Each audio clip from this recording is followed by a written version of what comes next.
terang nih. Begitu.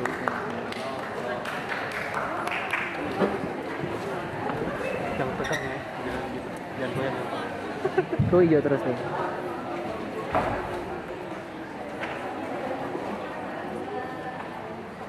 Assalamualaikum ya akhi ya ukhti.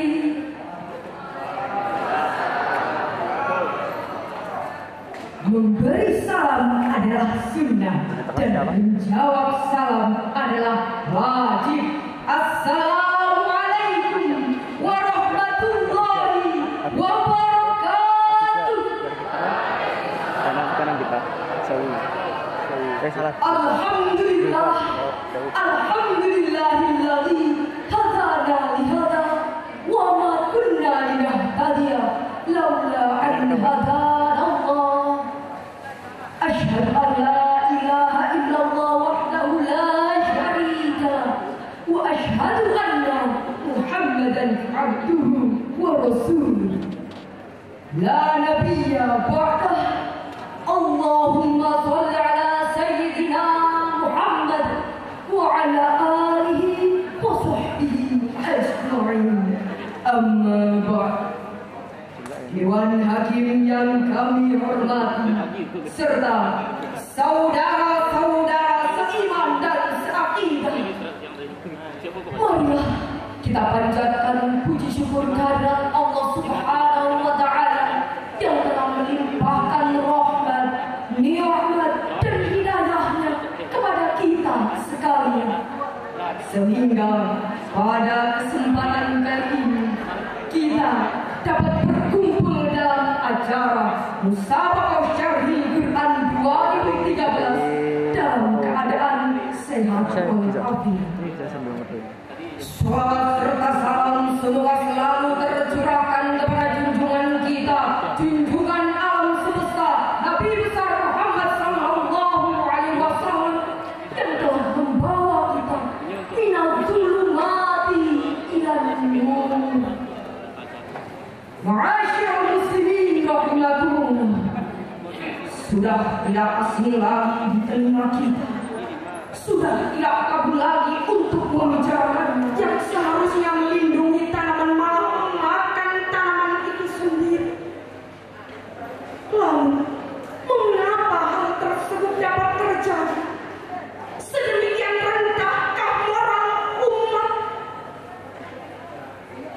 Faktor utama yang menyebabkan hal tersebut terjadi yaitu godaan iblis. Ngomong-ngomong, di sini sudah pada tahu tidak nama anak-anak iblis? Belum. Kalau belum tahu, mari kita kenalan dulu. Yang pertama, anak iblis bernama Dasim.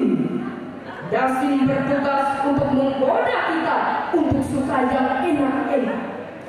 Yang kedua, yaitu anak iblis Makwar, yaitu yang tugasnya untuk menggoda para ABG galau untuk menjadi lebih galau. Yang ketiga, yaitu anak iblis Maswar, yang tugasnya untuk menggoda para wanita untuk suka menggunjing, suka menggosip. Yang keempat, yaitu anak iblis Jandalbur, yang sukanya menggoda kita untuk yang suka yang jorok-jorok.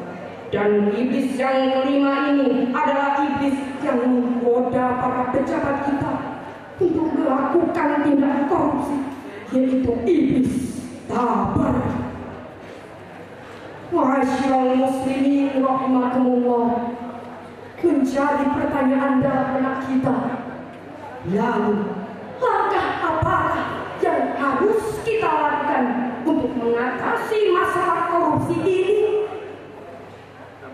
Untuk mengatasi masalah korupsi ini, marilah kita kembali pada Al-Quranul Karim pedoman kita, sebagaimana firman Allah dalam surat An-Nisa ayat 58 yang berbunyi, di depan foto satu. Allah yang Maha Pengasih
Sesungguhnya Allah menyuruh kamu untuk menyampaikan amanah kepada orang yang berhak menerimanya. Segala tindak korupsi berawal dari jabatan. Jabatan adalah amanah yang harus dipegang teguh. Namun sering kita saksikan dalam kehidupan kita, dalam sumpah jabatan, ketuhanan yang Maha Esa diucapkan, namun kesetanan yang luar biasa mereka lakukan. Sering kita melihat bahwa pejabat banyak yang menggelapkan uang rakyat, bahkan menggelapkan uang pengadaan Al-Quran. Na'udzubillahi min dzalik. Ma'asyiral muslimin rahimakumullah. Berbicara tentang korupsi memang tidak pernah ada habisnya. Namun hal yang harus kita lakukan adalah mengenali bagaimana korupsi itu dapat masuk, dari pintu mana saja korupsi dapat menyusup. Yang pertama yaitu pintu kesempatan dan kesempitan. Seorang manusia apabila dalam keadaan sendiri, apabila dalam kesunyian, maka akan mudah dalam hatinya terpercik rasa untuk berbuat curang. Begitu juga dengan para pejabat. Mereka merasa berkuasa, merasa dalam ruangan tidak ada yang melihatnya, maka timbul rasa ingin korupsi. Padahal jika mereka tahu Allah selalu melihat, Allah selalu mendengar, Allah Maha Kuasa untuk melihat segala perbuatan. Seorang ahli hikmah pernah berkata, sesungguhnya orang yang berbuat maksiat adalah orang yang menganggap bahwa Allah itu buta, Allah itu tuli, Allah itu lambat.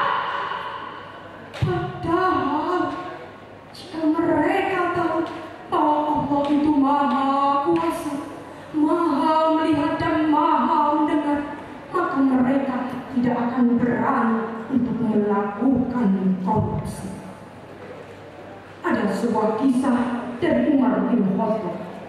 Ketika itu Umar bin Khattab sedang mengintrospeksi jalanan dan mendengar percakapan antara ibu dan anak. Enggak, aku nanya doang. Wahai anakku, campurkanlah susu tersebut dengan air murni. Ibunda, kan kata Umar kita tidak boleh mencampur susu dengan air. Sudahlah anakku, tidak ada Umar di sini, campurkan saja. Maafkan aku ibunda, namun walaupun Umar tidak ada di sini, tapi Allah selalu melihat kita ibunda. Mendengar perkataan wanita tersebut, Umar langsung menjadikan wanita tersebut menjadi menantunya. Ma'asyiral muslimin rahimakumullah. Pintu yang kedua yaitu urusan rezeki. Urusan rezeki tidak perlu kita lakukan lagi. Betul atau betul? Rezeki tidak akan bertambah jika kita melakukan korupsi. Rezeki tidak akan berkurang jika kita berbuat jujur. Malah jika kita berbuat jujur, jika kita beramal soleh, maka Allah akan melimpahkan, akan menambahkan rezeki kepada kita semua.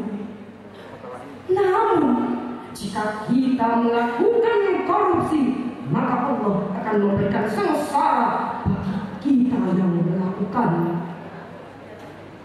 Ma'asyiral muslimin rahimakumullah.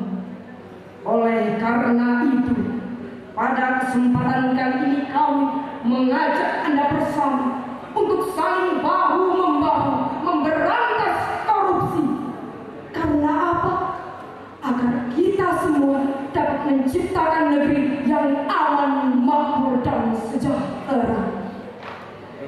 Sebagai kesimpulan, marilah kita mendengarkan lantunan ayat suci Al-Quran Surat Al-Baqarah ayat 188 yang berbunyi